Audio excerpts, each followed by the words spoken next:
sentence, and that just really means wrap up your sentence, and the red then means stop. I would hope that you respect your fellow candidates' time. Okay, and then after the opening statements, we'll go into questions. There's a sequence for answering the questions. All the candidates have one, and it scatters the responses around so none of them are continuously following the same person.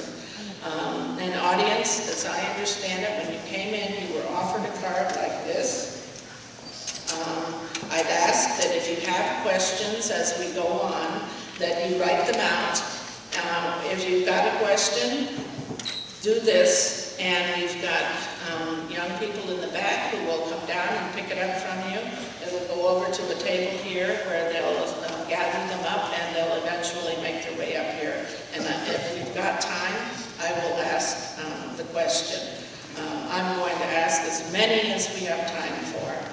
So my job as moderator will be to see that we have an open, very respectful, informative, and educational forum this afternoon. And of course, with all public forums, and if only this could be at home, all decisions of the moderator are final. So let's begin. Candidates, if you could introduce yourself to us. These people have come this afternoon to get to know you. So let's see what we can do here. Mr. Flesher, if you have an opening statement, please, we'd appreciate hearing it. Thank you, Joan. My name is Greg Flesher, Republican candidate. For mayor of Waukegan. I'd like to thank the sponsoring organizations for inviting me to this forum. I am seeking this office because I would like to see Waukegan become a city where people of all cultures and economic classes can live and work together to create a better future for ourselves and our families.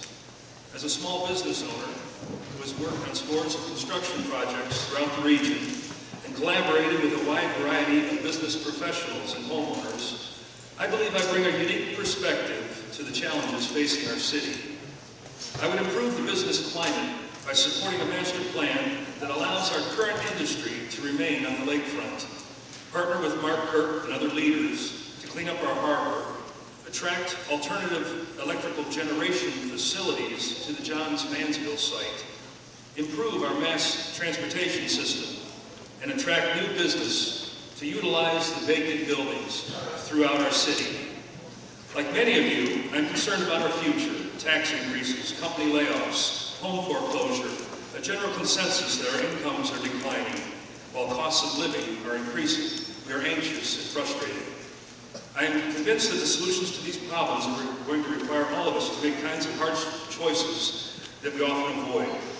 Hard work and sacrifice. These challenges will also require our political leaders to focus their attention on encouraging entrepreneurship, small business, and investment in our communities while avoiding tax increases. The solutions will come from the courage and conviction of average men and women who draw strength from their faith in God and support from their families and communities. Commitments that have enabled generations of Americans before us to survive and persevere.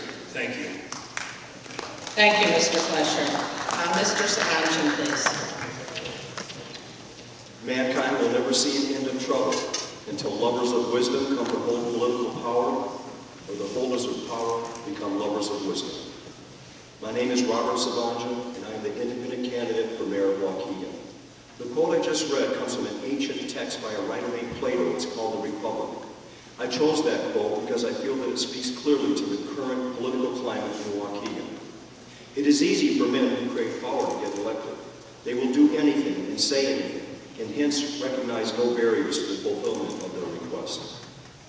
I know that to hold your own desires to hold office above the welfare of those that the office serves is to invite certain destruction upon yourself, but more importantly, upon your community. I come before you today to say that I will never hold my personal desires or ambitions above the needs of Waukegan. That is one of the reasons that I believe that I am the ideal candidate to hold the office of the mayor of Waukegan.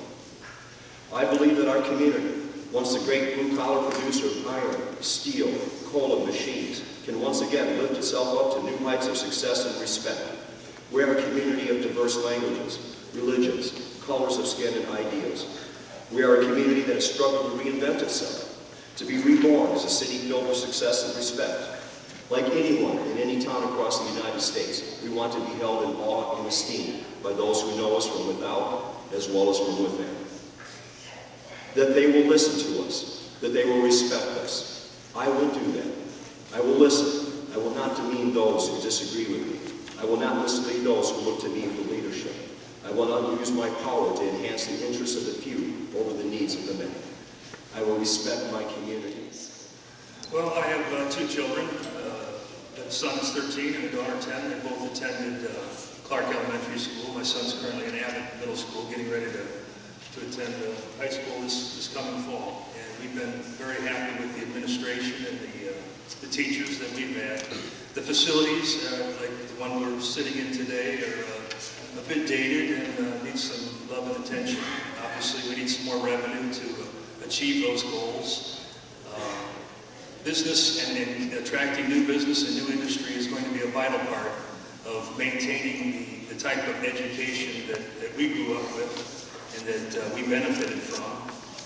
And we need to continue to be adamant and involved in our schools as parents and community leaders to keep the standards as high as they currently are. We also need to work to keep gangs out of our schools, to keep drugs and those types of things out of our schools so that kids can concentrate and achieve their highest potential. Thank you. Thank you, Greg. Robert?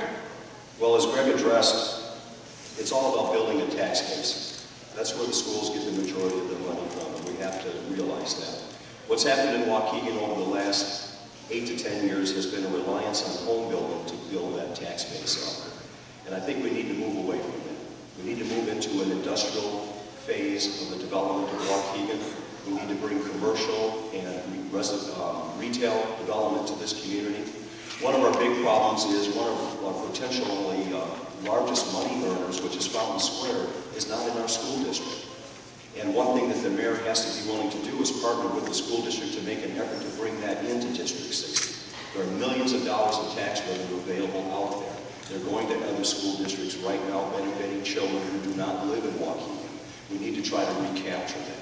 So as mayor, I will move forward to work with the Boundaries Commission to try to get that brought back into Waukegan.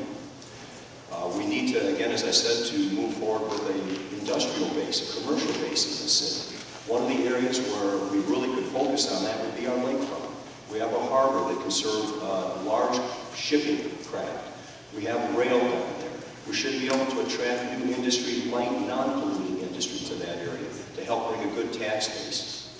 One of the other problems in Waukegan, and this was, I think, done out of necessity, but I believe it was a mistake that kept compounding itself, was the creation of what they know as TIF districts. I think that has done harm to our schools and has reduced revenue, and that's something that we need to move away from in Waukegan. Thank you, Robert. Next question, please. Economy home foreclosures. As you drive through Waukegan, you can see more and more empty houses. Vacant houses detract from the appeal of a neighborhood and reduce the value of homes. In addition, such properties can attract criminal activity. What specific plans do you have to deal with foreclosures and their subsequent negative impact on property values? As you drive through Waukegan, you can see more and more empty houses. Vacant houses detract from the appeal of a neighborhood and reduce the value of homes. In addition, such properties can attract criminal activity. What specific plans do you have to deal with foreclosures and their subsequent negative impact on property values? Greg, if you wouldn't mind, please. As a foreclosed home, so I am familiar with the process of acquiring those types of structures. The biggest thing that we're going to have to do is make it easier and partner the city with some of these families that are going to be purchasing these homes. We want to encourage them to purchase them and to make the improvements, the repairs necessary to get people back in there. And we want to do it right this time. I know back in the last time we had an economic downturn, we had a lot of trouble with deadbeat landlords that weren't making the types of repairs that they needed to and allowing a lot of properties to